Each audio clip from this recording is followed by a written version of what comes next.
Lahumul Fatihah. Bismillahirrahmanirrahim. Alhamdulillahi Rabbil Alamin. Ar-Rahmanirrahim. Siratal ladzina an'amta 'alaihim. Bismillahirrahmanirrahim.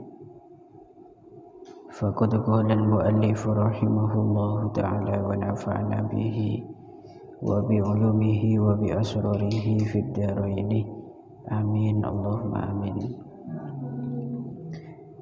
Bismillahirrahmanirrahim.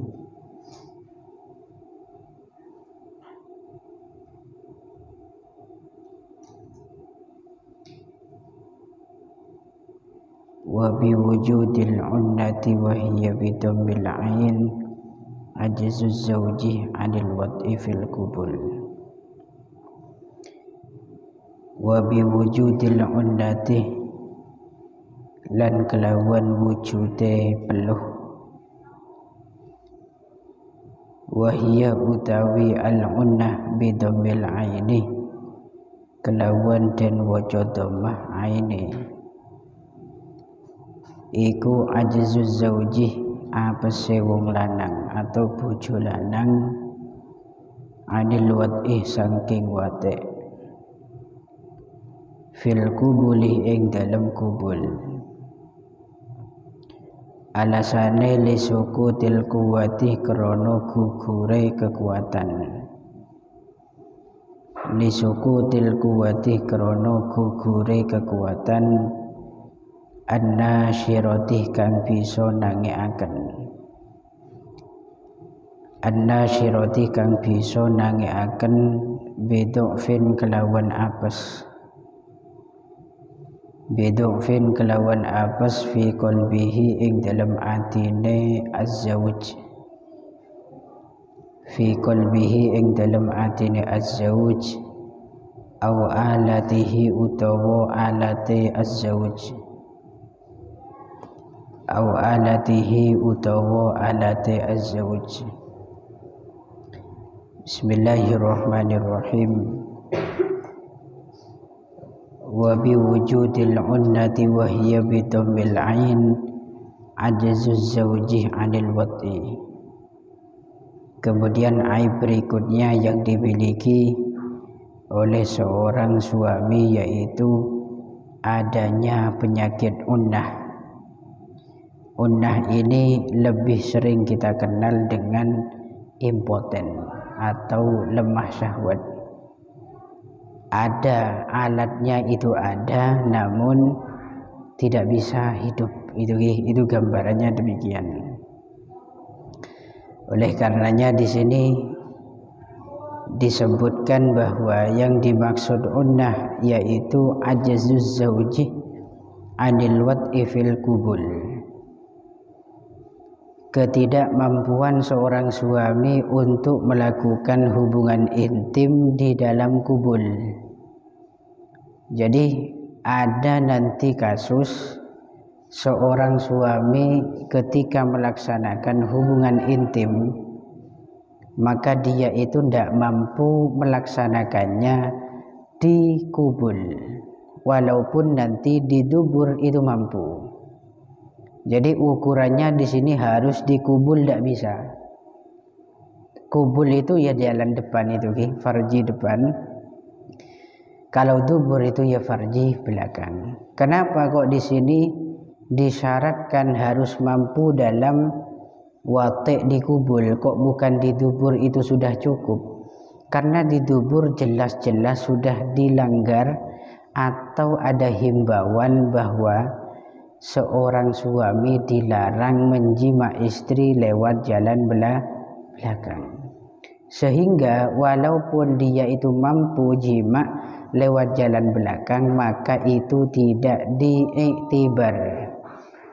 Artinya tidak diperhitungkan oleh syariat. Pokok dia itu tidak mampu wate atau jima di jalan depan maka sudah dikategorikan orang yang sudah memiliki penyakit unnah atau impoten. Kemudian kelemahan dia sehingga tidak bisa membuat dia itu melakukan jima di kubul, itu disebabkan karena kekuatan yang bisa membangkitkan syahwatnya itu lemah. Kekuatan baik di situ bersumber dari hatinya memang lemah, tak punya cinta cenderung kepada seorang wanita, itu tidak punya. Kan ada memang kasus seorang pria kalau sama perempuan itu tidak syahwat, itu ada. Sehingga walaupun sudah nikah pun dia tidak bisa syahwat, dan otomatis alat vitalnya di situ juga tidak akan hidup. Itu atau di situ kelemahannya pada alatnya. Kalau ke perempuan dia suka dan dia cinta pada perempuan, syahwat pada perempuan, namun tidak bisa gerak. Nah, ini yang dikatakan lemah syahwat atau lemah kekuatan zakarnya, yang sering kita kenal dengan impotensi. Bukan berarti yang bungkus rokok, peringatan rokok dapat menyebabkan salah satunya impotensi. Ini kenapa kok disebut dalam istilah ini dengan kalimat unnah? Ini ada sejarahnya. Karena lafadz unnah itu dawun ulama ma'khudatun min ananid dabbah, diambil dari lafadz anan. Anan itu satu kendali atau tampar, tali yang mengikat pada kendaraan hewan. Tujuannya tali itu digunakan pada hewan agar hewan itu tidak bisa berjalan. Jadi biasanya itace itu biasanya tidak bisa gerak hewan, sehingga diambil dari lafaz itu karena ada persamaan. Kalau tali yang mengikat pada hewan itu tujuannya menahan agar tidak bergerak atau tidak berjalan, maka begitu pula penyakit ini itu yamna'uz zauja 'anil jima', mencegah atau menahan seorang suami melakukan hubungan intim. Jadi dengan penyakit itu tidak bisa melakukan hubungan, itu Kemudian di sini disyaratkan orang yang terkena penyakit unnah atau impoten ini harus sudah berstatus mukallaf. Jadi balighon akilan, dia itu sudah balik usianya, kemudian dia tidak gila, artinya berakal. Beda kasus nanti kalau terjadi pada seorang sobi atau majnun, nak kanak keni atau orang gila. Fala tusma'u da'wal unnati fi haqqihima. Kok nanti ada dua jenis orang, pertama anak kecil, yang kedua orang gila, mengaku bahwa dirinya itu impoten, maka tidak bisa didengar pengakuannya itu. Artinya pengakuannya tidak bisa diterima. Kenapa? Li'annaha la tasbutu illa bi iqrariz zauj 'indal qadi. Jadi orang ini divonis memiliki penyakit impoten itu dengan adanya ikrar nanti di hadapan Pak Qadi. Dan ikrar ini harus dilakukan oleh seorang suami. Suaminya sendiri nanti yang ikrar di hadapan Pak Hakim, atau katakan kalau di sini itu Pak Mutin, nah gitu ikrar bahwa saya mengaku punya penyakit impoten, tidak bisa melaksanakan atau memberikan hak-haknya seorang istri berupa wate atau jima. Itu harus ada pengakuan. Aw inda bayyinatin tashhadu ala ikrarih, atau penyakit ini nanti bisa ditetapkan atau divonis ada ketika seorang suami mengakui atau ikrar di sisi seorang saksi. Harus ada saksi nanti yang menyaksikan terhadap ikrarnya dia bahwa dia itu memiliki penyakit impoten. Atau solusi yang ketiga, ini solusi ketiga, dia itu tidak mau sumpah atau tidak mau bersaksi atau tidak mau ikrar di hadapan Pak Godi, maka jalan alternatif satu-satunya yaitu dengan sumpahnya seorang istri bahwa suami memang betul-betul punya penyakit unnah atau impoten. Jadi men selaki tak gelem ngaku, maka si bini yang harus bersumpah. Sumpah, wallahi si fulan ini, suami saya ini itu tidak pernah memberikan hak biologis atau tidak pernah memberikan jima kepada saya. Itu harus ada pengakuan dari seorang seorang wanita atau istri, dan itu berupa sumpah. Wa iqraru kullin minas sabiyyi wal majnun lagwun kanukulihi wala tasbutu bil bayyinah. Kemudian untuk ikrarnya masing-masing dari anak kecil dan orang gila itu ianggap lagwun sareng ulama, artinya nganggur, tidak berfaedah.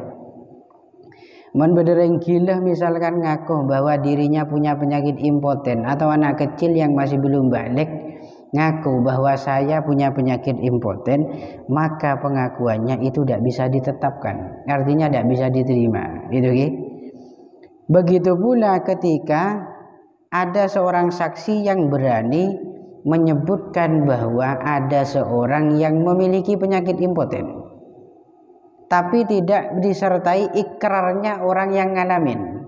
Contoh misalkan Kiki sareng Ishak jadi saksi, yang disaksikan adalah Andi, bahwa Andi itu punya penyakit impoten. Kata Kiki, iya Pak, saya memang bersaksi bahwa Andi itu punya penyakit impoten.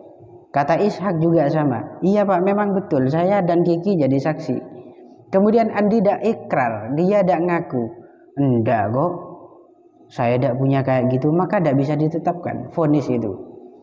Artinya syarat bahwa Andi betul-betul divonis punya penyakit itu harus adanya pengakuan dari Andi sendiri. Atau kalau tidak mau mengakui, maka sang istri nanti bersumpah bahwa Andi memang betul-betul punya. Li'annahu lattila'ah lisyuhudi 'alaiha.